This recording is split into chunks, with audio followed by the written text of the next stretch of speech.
નમસ્તે દોસ્તો, કેમ છો? મજામાં? બાબાનું રસોડું આજે તમારા માટે લઈને આવે છે મસ્ત મજાના વડાપાઉં. વડાપાઉં બનાવવા માટે બટાકાને પાણીથી બરોબર સાફ કરો. ત્યારબાદ તેને એકદમ બોઇલ કરીને તેને ક્રશ કરવામાં આવે છે. તમે જોઈ રહ્યા છો આપણે બટાકાને બાફવા મૂકી દીધા છે અહીંયા આગળ. તે આપણે લગભગ પોણા કલાકમાં તૈયાર થઈ જશે.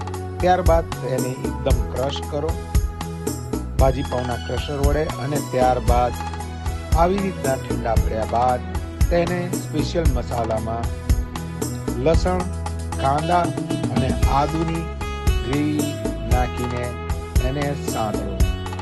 આ મસાલો બરાબર ગરમ થઈ ગયા બાદ તેના ઉપર કોથમીર ભભરાવો અને કોઈ પણ પ્રકારનું ગળપણામાં આપણે ઉમેરીશું નહીં. તમે જોઈ રહ્યા છો આપણા બટાકા મસાલો ક્રશ કરીને અમે રેડી કરી રાખ્યો છે.